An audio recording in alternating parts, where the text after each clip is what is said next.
Hadirin hadirat sekalian, sekelumit tentang fikih puasa yang ingin saya sampaikan yang terkait dengan sunnah ketika berpuasa. Yang pertama yang disebut dengan ta'jilul fitr, menyegerakan berbuka puasa kalau sudah yakin ghurub, sudah yakin terbenam matahari. Patokannya bukan adzan. Ya, muadzin bisa aja telat atau mungkin bahkan bisa juga kecepatan. Ya, dia melihat jam di musolahnya, di masjidnya segitu, dipikir tepat, ternyata lebih cepat. Dia azan padahal belum azan. Nah, itu tentunya berbahaya untuk orang-orang yang berpuasa, khawatir yang dengar langsung buka puasa padahal belum maghrib. Jadi yang jadi patokan adalah terbenamnya matahari. Dan kita tahu matahari itu adalah bunder. Bulat apa bunder? Tafsirin sendiri dah. Pokoknya bunder begini. Nah, kata ulama kalau kors lingkarannya itu udah tenggelam semuanya, baru sudah masuknya waktu maghrib dan sudah datangnya waktu berbuka puasa. Kalau udah yakin terbenam matahari, maka disunahkan menyegerakan berbuka. Walaupun kita di bis sekali, hanya walaupun yang sekedar minum air putih kalau adanya itu, segerakan berbuka puasa. Walau kita di kereta mungkin, nah sebagian kita mungkin pulang pergi kerja naik kereta, di dalam kereta maghrib datang, masuk waktu maghrib, terbenam matahari sudah, maka sunnah segerakan berbuka puasa ketika sudah yakin maghrib telah datang dan terbenam matahari telah tiba. Kalau masih ragu, udah maghrib belum nih, nggak boleh berbuka puasa sampai yakin, Itu kesunahan yang disebut dengan ta'jilul fitr, menyegerakan berbuka puasa. Rasul dalam hadis, la zalat ummati fi khair ma ajjalul fitra wa akharus sahur. Umatku selalu senantiasa dalam kebaikan selama mereka menyegerakan berbuka puasa ketika udah yakin maghrib dan mentakhirkan sahur, menunda waktu sahurnya. Dan sahurnya Nabi itu ada sahur itu mulai waktunya dari pertengahan malam. Ya, boleh aja ente sahur jam 1. Tukang bakso lewat ente makan, ente berhentiin, bukan tukang bakso makan. Ente beli bakso jam 1 sekalian sahur, fadhol silakan. Nasi goreng lewat, beli lagi jam 1:30.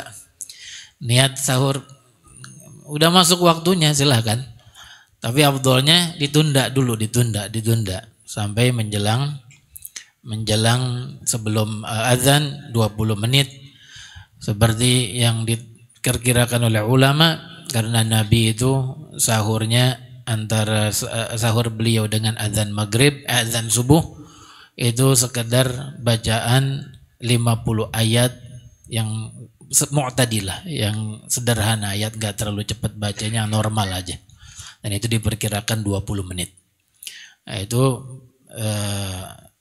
menunda sahurnya afdolnya dari waktu itu mengikuti sunnah. Walaupun masuk waktu dan boleh mulai waktu sahurnya itu dari pertengahan malam. Jadi Nabi bilang begitu dalam hadis, selama ini umat menyegerakan berbuka dan menunda sahur, maka masih dalam kebaikan. Gak akan hilang kebaikan dari umat ini selama itu terjaga. Maka ulama membicarakan kenapa, rahasianya apa? Rahasianya ternyata ada di dalam masalah mukhalafatul Yahud, menyalahi kaum Yahudi. Karena Yahudi kalau mereka berbuka puasa, mereka kan puasa kayak kita. Ya, seperti hari Asyura, mereka juga berpuasa dari zaman Nabi. Orang Yahudi juga udah berpuasa di hari Asyura. Tapi puasanya mereka ketika berbuka, mereka agak malam, nggak dengan ghurubus syams, nggak dengan terbenamnya matahari, tapi mereka menunggu sampai terbitnya bintang tertentu. Nah, ada bintang yang mereka kenal, dan ketika itu muncul, lalu kemudian baru mereka buka puasa. Dan itu agak malam, agak gelap. Nah, kita menyalahi itu. Maka selama ada umat ini kebiasaannya menyalahi umat yang lain dalam adat istiadat, bahkan apalagi di dalam syariat, maka masih dalam kebaikan kata Nabi. Kemudian yang kedua, sunnah selain takjilul fitir tadi, yang kedua sunnahnya sahur, seperti yang disebutkan. Sahur walaupun hanya dengan seteguk air. Mungkin di suatu saat kita bangun kesiangan, bangun di waktu imsak. Udah mulai jarang kita dengar masjid musala nyetel apa tuh namanya, tarhim. Itu menandakan dekatnya waktu subuh. Itu bermanfaat sekali untuk warga sekitar. Ketika dengar itu dia baru bangun, berarti waktu subuh sudah dekat. Kalau sudah nggak keburu lagi makan makanan yang berat, walaupun hanya dengar seteguk air, segelas, 2 gelas, apalagi segentong, itu nggak makan soalnya kan. Itu cukup sudah, sunnah sahur sudah didapatkan dengan begitu. Itu sunnah yang kedua, sahur. Walaupun ada orang kuat, anda nggak sahur kuat, tafadhal, masya Allah, hebat banget ente. Ya fisik ente kuat, tapi sunnah Nabi sahur. Ya, fisik ente, fisik Nabi, sunnah, kuatan mana kira-kira? Kuatan Rasulullah, tapi Rasulullah sahur. Saking kuatnya Rasul, beliau dalam satu riwayat disebutkan dalam satu malam menggilir istri-istri yang 11 itu. Ente punya 4 aja, kalau ente gilir dalam satu malam, di rumah yang keempat ente nggak bisa bangun lagi. Ini 11-11-nya dalam satu malam, karena kuatnya Nabi. Dan kekuatan fisik beliau sudah disebutkan dalam banyak riwayat di kitab Siratun Nabi. Lalu disunnahkan juga yaitu berbuka dengan rutab. Rutab ini bukan korma, bukan korma yang biasa yang matang itu, tapi rutab adalah korma lembek. Dan banyak sekarang dijual, bahkan online juga ada, dijual mudah untuk didapatkan. Itu yang paling afdol, berbuka puasa dengan rutab. Memang ada segi harga yang mahalan dia dibanding korma biasa, tapi karena memang lebih enak. Dan bahkan Imam Umar bin Abdurrahman Al-Attas di Hadramaut memfatwakan bahwa sah mengeluarkan zakat berupa rutab. Karena zakat itu, zakat tamar, zakat korma, itu mesti dikeluarkan dalam bentuk tamar, korma matang. Tapi karena rutab ini, korma yang lembek itu, lebih disukai oleh orang miskin dan fuqara, maka beliau memfatwakan itu. Imam Umar bin Abdurrahman Al-Attas memfatwakan sah mengeluarkan zakat korma dalam bentuk rutab, karena lebih disukai oleh fakir miskin. Ini yang pertama kali, kalau ada rutab lebih bagus. Dan witir, itu dengan ganjil 1, 3, 5 dan seterusnya. Kalau nggak ada, ya baru kemudian busur. Busur ini korma yang agak sedikit mentah, mengkal bahasa kita. Kemudian kalau nggak ada tamar, korma yang udah matang yang biasa banyak di antara kita dimakan.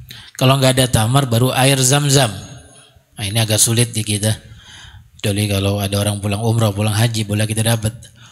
Kemudian kalau nggak ada air zam-zam, baru air biasa. Kalau nggak ada air biasa, baru kemudian makanan-makanan manis, tapi manis yang nggak dimasak, manis asli dari sononya, seperti madu, seperti kismis. Apa aja makanan yang asli, yang manis dari alam. Lalu kemudian manis-manisan yang dimasak, ya. Manis-manisan yang dimasak. Dalam hal ini ya, bisa kayak teh manis yang sering kita minum, ya.